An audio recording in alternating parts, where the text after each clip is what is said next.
Hi, everybody. This is the supplemental or the recording for today, which is 11/7/2025, the Friday that I was not, or I am not on campus as I'm doing it in the present. You should all have received the review recording for exam 3 last night, and this morning I sent you. So could I have a few inquiries about the final exam schedule just to clarify it? But it's easily available. Just you have to Google if you forget it, RMU, finals Fall 25, final exam schedule, then you'll find it. So I'll try to do this dictation. Of course, going through the PowerPoints, and it may have to be in two parts, depending on how my canine associate appears to be otherwise occupied now, as long as there's no activity. You may hear some barking in the background as he is prone to do. Nevertheless, here we go. So this is where and all the classes left off here. So I'll be sending this to everybody. Let me get this straightened up. Don't have a mouse. So this is it. We talked about nerves, and this is really part of the anatomy lesson of the nervous system. So if you recall the last one, we talked about nuclei and ganglia. So when we talk about an individual nerve, it has basically a receiving end and a transmitting end. And so, and the arm like, I don't know if that's such a great idea. So in the central nervous system, we basically are looking at the cell body structure and the processes. When we get into the peripheral nervous system, which is really not germane so much to this particular presentation, we're really just looking at the axon itself. So the transmitting or the receiving end of it. So really, the cell bodies are really, at the very least, very, very close to, if not inside, of the central nervous system. And so, and these are terms that are important to know going forward. When we talk about nerves, we're talking about effectively those axons or basically how the signal is being transmitted. Those long ones in the peripheral nervous system, we call them tracks. So that white matter that you were looking at in the sheep brain dissection, those are tracts, TRACT, and that specifically describes myelinated axons wherever they're going, myelinated nerves wherever they're going, either incoming or outgoing. And so you can see the two processes, dendrites, which effectively receive the signal, and axons transmitted classically. There's variations depending on the kind of nerve that you will see. This is a classic illustration of a nerve, and I'm doing the best I can to try to point it out. Again, the cell body, everything happens there. Biosynthetic means it makes all this stuff. It makes the neurotransmitters. It makes all the little tracks and passageways that are there. And all of these signals. So typically, when the nerves converse with one another in the brain, and this is where we find these, this is a classic looking cell that we see there, which a fancy name is called multipolar, meaning it has multiple inputs. And even though it's not displayed here, multiple outputs. You can have hundreds, if not thousands, of inputs and thousands of outputs. That's how complex it is. And so you receive signals here, and basically these signals are summed up. And if the signals are sufficient, as you will see when we do the physiology, it will reach an action potential here. It has a nucleus, it has a nucleolus within that structure. You can see the rough endoplasmic reticulum, you can see mitochondria, etc., etc. Again, a lot of chromatophilic substances are there because a lot of the materials inherently are pigmented. That's one of the things that's very distinguishable. And this is called the axon hillock. This is where this axon initiates. And basically, if this nerve is triggered, it's one-way flow of the electrical signal going this way. So let's say this is within the central nervous system. Let's say it's in the spinal cord. And this is going out to your arm, for instance. And that's where you see, because these are peripheral nerves. Remember, these are Schwann cells. And basically, they're a little bit different because you have more space available. So it's not oligodendrocytes.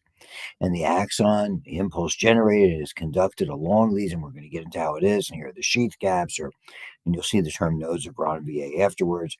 And then this is where the neurotransmitters are given off. That's a classic example. And the most common nerve we're dealing with when we're talking about the brain and the spinal cord is this, a multipolar nerve, multiple inputs, multiple outputs. The dendrites, hundreds, actually more, potentially thousands. And you're going to see the illustration. Branched like tree branches with lots of little tiny branches sticking out. And the organelles are not a whole lot different when it's in this particular area when you're talking about what's effectively in the cell body. The only thing the cell body that's unique is the fact that the nucleus and nucleolus are there in the rough endoplasmic reticulum. It's the receptor. The hard part for everyone is going to be understand is that when we looked about the neuromuscular junction, if it was just stimulated a little bit and the muscle didn't fire, we called it an end plate potential. It wasn't enough to reach threshold. Same deal here, except they call them graded potentials. And again, when we talk about summing them up, we add up all the inputs and these graded potentials. It's a little more complex than that. And if it's sufficient to reach threshold, then we get the action potential. That's the short course on how this works. Because when you talk about nerves and muscles, every time that nerve triggering the muscle is basically telling the muscle to fire. And if you have enough of those things saying fire, fire, fire, the muscle contracts, it reaches threshold. Nerves are different because you have input saying fire and you have input saying don't fire. And you will see this as we go forward, understanding the nerves. It's a conversation nerves are having. It isn't just one thing. It's basically, it's effectively, it's kind of what we call a binary system. It's kind of how computers are based. It's yes or no. It's on or off. There's no in between per se. And we add up all those things really in the process of, let's say, making a decision. So the dendrites you can see are very, very branched. We call them little spines, and that's where they have so many inputs, as you will see. And this is a really good micrograph. All those little bumps or spines. Look at all these dendrites. This is the cell body. This is probably the axon hillock right there. And this is probably the axon. And even the axon has spines because addition we can influence matters in the nervous system even as that signal is being carried down. It's very, very elaborate. We're not going to get into all of that. This is not a course in graduate neurology or graduate neuroanatomy. It's much more, that is much more complex than what obviously you're going to have to know. Even when I do this discussion with my advanced physiology students, which is when they take it next semester, I don't get into as many specifics as all that. The axon, again, it starts at something called the hillock. It's raised slightly if you look at it three-dimensionally with a special kind of a micrograph. Okay, and again, there's all sorts of oddballs. We have ones where they don't even have axons. And as you can see, sometimes they're a meter long. Imagine something that's microscopically like a hair, but it's a microscopic hair that could be a meter long. And they're called fibers. Not unlike, and again, don't get the term confused. A lot of times you see muscle fiber. That's the individual cell that we looked at extensively. And that's really an important thing to note for the exam that you're going to be taking, not this week, but on the 17th, and look at, or the 19th for the Wednesday afternoon class. Long axons are called nerve fibers. Axons have occasional branches called collaterals. So basically what happens, you might even see them branch off and go into other directions. Okay, and where they do most of their branch, you can see 10,000 branches. So one of these nerves can basically send a signal to 10,000 other nerves. And they call them a fancy name. The French is called bouton, but really it means button. That's all it is. So distal endings are called axon terminals or terminal boutons or buttons, doesn't matter. I just say terminals. It makes life easy. And you can see, so you can get hundreds and thousands of inputs and hundreds and thousands of outputs. That's the unique nature of this. The axon is the conducting region. It means it transmits the signal. Sometimes the signal is going back, like in a sensory nerve. Sometimes the signal is going out, like in a motor nerve. The fancy name for this is along the membrane. It's called an axon lemma. Again, the term lemma just means the outer membrane. Nothing new. Okay, and it's that terminal, that tip, that button, where it secretes the neurotransmitters which are released. And this is why I talk about summing it up. It's different in the neuromuscular system, at the neuromuscular junction, at the motor end plate. It only excites. Acetylcholine released basically tells the muscle to fire. If there's enough released over a certain amount of time, it's going to basically reach threshold, it's going to fire. Not so here. Nerves talk to each other again in yes or no kind of a language. It either excites or inhibits, period. Fire or don't fire. Basically what it says. And we add up if there's just the way you would make a decision about something. Think of all the reasons that you want to do something, and the reasons maybe I can't afford it, maybe I don't have the time, maybe I have to study, that type of stuff. Versus, oh, that's going to be a great time. I'm really looking forward to this. Yeah, I know it's pricey, but who cares? Those are the kinds of. Basically, that's the kind of a decision. Use any analogy you want. The scales of justice, basically, is somebody guilty or somebody innocent? Okay, and the beauty of that is it can carry on a lot of conversations. Okay, and everything that comes basically from the cell body, it renews the proteins because there's so much going on. The membranes deteriorate, the building materials deteriorate, you're constantly utilizing the neurotransmitters, everything like that. And you can see what happens. It will decay if it's cut or damaged, particularly now the axon, as I said, and we're not going to go into it here because it's about the peripheral nervous system. It's pretty much of an advanced physiology concept. Is about how they repair themselves. But as you might guess, if they're damaged and you don't do something about it, most likely they're not going to do very well. And that's something to remember. Oops, let me do this.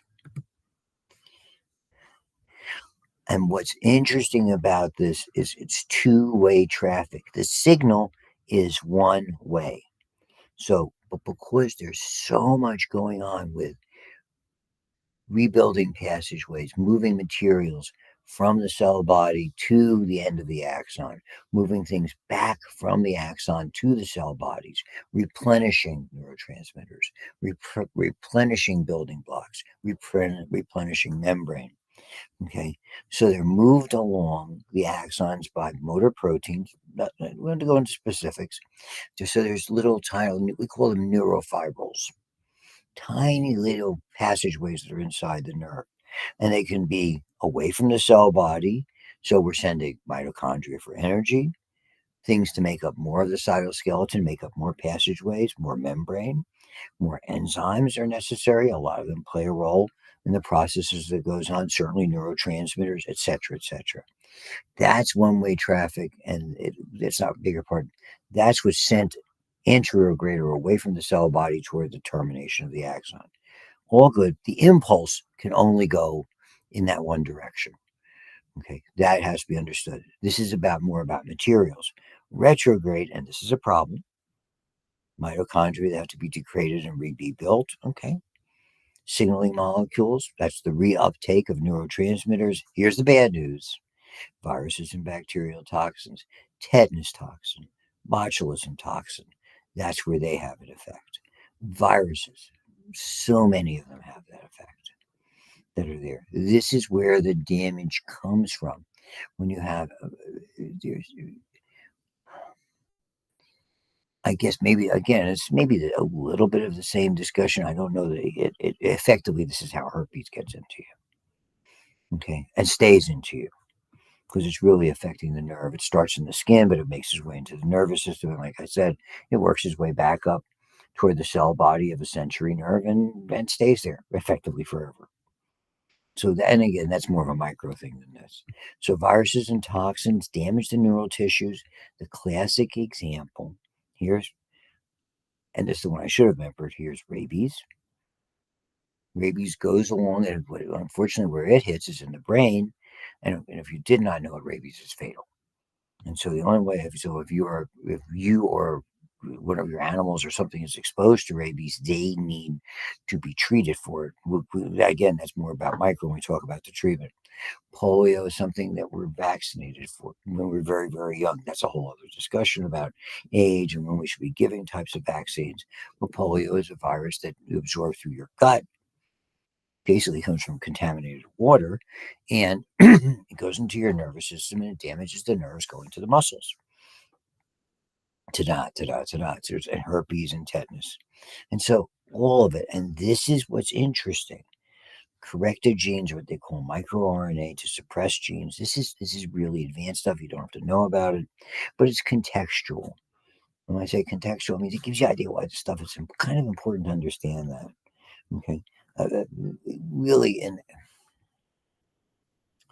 this is when you start hearing things like not genetic engineering. It's been around for a while. And then something else you go into in micro, but this is gene therapy. Basically, effectively being able to utilize genetic mechanisms, or rather control genetic mechanisms, and use viruses. And it would surprise you, the one that we use a great deal for a lot of the, particularly the research portion of this, happens to be human immunodeficiency virus, HIV, which causes AIDS. We take the bad stuff out of it, but that's a whole, and we start doing that in micro early on for those who are having micro. Most of this discussion should center about myelin. Myelin is the sheath. Myelin is this fatty and protein, just what membranes are made of. It has a white color very distinctively when you see a myelinated nerve in situ. In other words, and you can't tell when you're dissecting something, but you can see, there's a different color. But when you see it in a surgical sense, you can see how white it is. Okay, again, it's an insulator. It's like a rubber coating around an old-fashioned wire. The plug, the wire you're going from your TV set into the outlet. Basically, that's what myelin does. It protects the electrical current. But more importantly, it's all about conducting it rapidly, because the signal jumps from one of those sheath gaps or nodes from gap to gap, and that happens very, very quickly, dramatically so quickly than if it doesn't have the myelin. The thicker the nerve and the more the myelin, the faster the darn thing goes. So, segmented sheaths, and you saw the segmentation around most long or large diameter axons. Non-myelinated can take it more slowly. So, for instance, you're going to wiggle your fingers like I'm doing as I'm giving this talk. You wiggle your fingers, the nerve impulse is coming, and it's coming very rapidly, telling me to wiggle my fingers. When it finally gets down to the muscles that actually move the fingers, the tiny fibers of that nerve going into those muscles start to become non-myelinated. In this case, it doesn't affect the speed, but you can see the transition. So the little ends of nerves where they enter into their targets become non-myelinated. And there's plenty of other areas where they're non-myelinated nerves that are there. A lot of in the brain where the gray matter is, those are non-myelinated nerves and cell bodies and synapses. That's really what makes up the gray matter. Okay, the white matter is everything that's coated in myelin. So in the peripheral nervous system, those are the Schwann cells, and they talk about jelly roll fashion. Basically, it's almost like you laid out a sheet of dough and you put something in the middle and you rolled it up. That's jelly. That's what a jelly roll is. You use that with dough, and you put some kind of tasty filling, a sweet filling into it, and rolled it. Boom, baked it, cut sections out of it. And so each cell forms one part of the myelin, as you will see. Okay, and again, it's there's a tiny bulge. You don't have to worry about it. The plasma membranes don't have as much protein, so they're very good insulators. The proteins are they're less so in the membrane, surprisingly, than they are inside of the rest of the cell. Okay. And they're able to hold themselves fairly well together. And you'll see it without going crazy about it. The only thing you have to know that this is that it's effectively the membrane of the Schwann cell. Yeah, the nucleus is there. So it starts here, and we start to roll, and we start to roll, and we start to run. So finally, you have many, many, many layers that are here. That's what's meant by jelly roll fashion. We start here, and then we're keep rolling that bad boy, and eventually it's almost like you're wrapping something around. Maybe you have putting a multiple band-aids, a very long band-aid that you're wrapping around, let's say a fingertip, because you cut it on something. So I think that's there too. Ooh, sorry, it goes so fast. This is what it looks like. Here's the axon. These are all these tiny little these little fibrils that conduct the impulses and other materials that are in there, tiny organelles. And here you can almost see the layering effect that there. Here's that outer color. Okay. And here you can see all those big layers of it. Here, this is a cross section 24,000 times micrograph. That's all myelin. So you get an idea. And the sheath gaps are there. Okay. And interestingly, like I said, when you have collaterals like little branches of axons, they can come out in those little gaps. That's not important for us. They used to be called nodes of Ranvier. Don't know why they changed it. Okay. And non myelinated, the same, surrounded by Schwann cells, but they don't coil. Okay. And you see here, it's more kind of like those. And again, this is not a big deal for us. Again, this is a more advanced type of thing. Here you get one cell that's interplaying with lots and lots of different fibers. And there's the same illustration we saw before. In the central nervous system, this is because of the limitation of space. We you have to. That's why you'll have that one oligodendrocyte. And so rather than just being on one axon, the oligodendrocyte can grasp, as you can see here, up to 60 axons at once. Okay. There still is a myelin sheath gap. That's why it's white matter. That's why it goes so fast. But it doesn't have that outer collar that they kind of showed you in the micrograph. Again, not a big deal to us. Then its fibers are unmyelinated, but covered by long extensions of the neuroglia, those glial cells. So, yeah, typically the astrocytes would be the one that would be covering that up.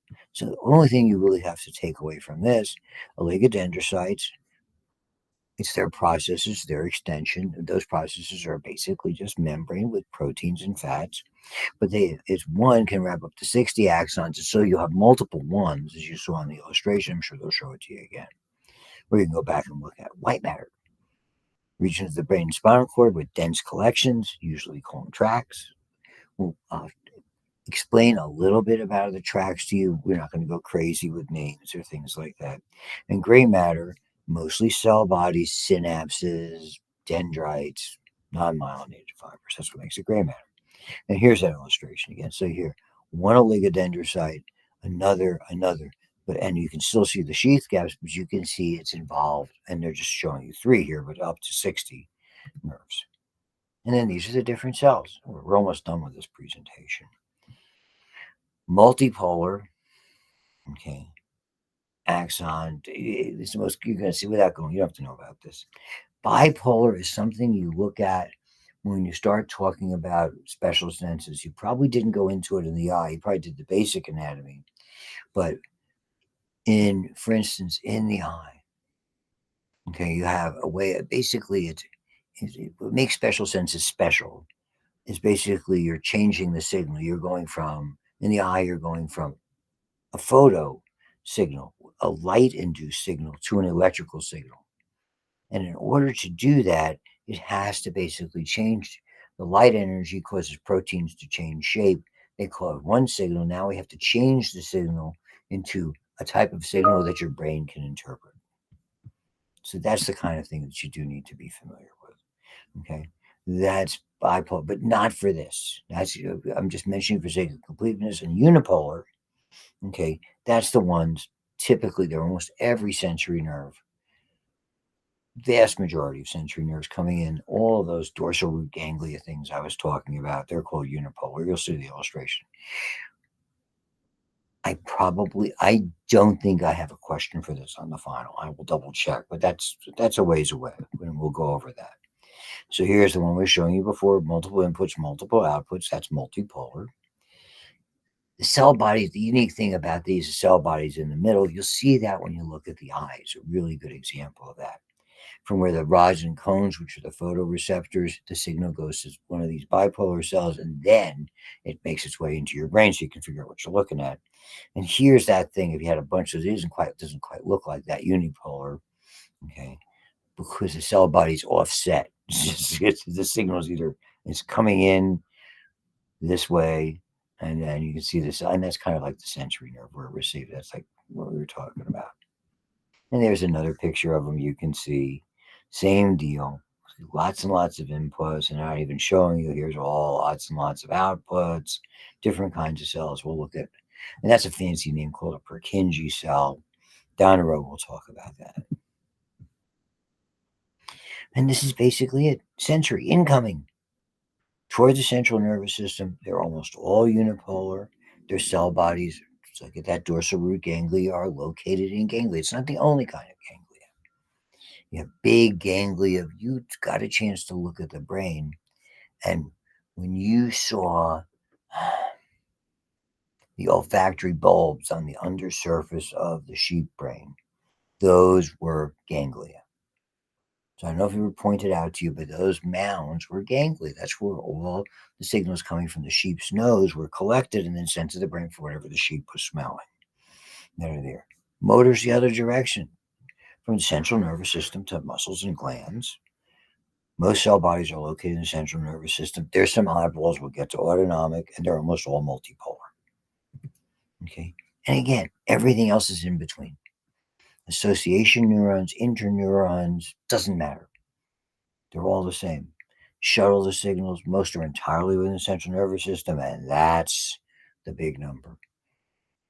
We're very confused. The amount of processing we do with the information we receive from our senses is amazing. Hearing my voice, you're hearing my voice now. You're looking at these pictures. You're looking at the words. I'm trying to put this. You're following the cursor. All of that information is being processed. And what's he talking about? There's that number that's important. Okay, and then just showing you illustrations, and that's it. What we will go forward with, we're not going to do it now in the interest of time, and and I'm trying to not go overboard with how much I put into each one of these presentations. As I may have told you, is don't have a mouse, so I have to use a pad. This is when we start this whole next deal. Is when we're going to start. I don't go into electricity, but this is when we start to understand what's going on. It's very complex. This is a physiology. There's some very good animations that you will see. And that's what I'm preparing you for, so I don't want to start it now. So thank you very much for your attention, and I will be sending this to you as soon as I can get it processed. And have a very good weekend. We'll see everybody on Monday. Bye-bye.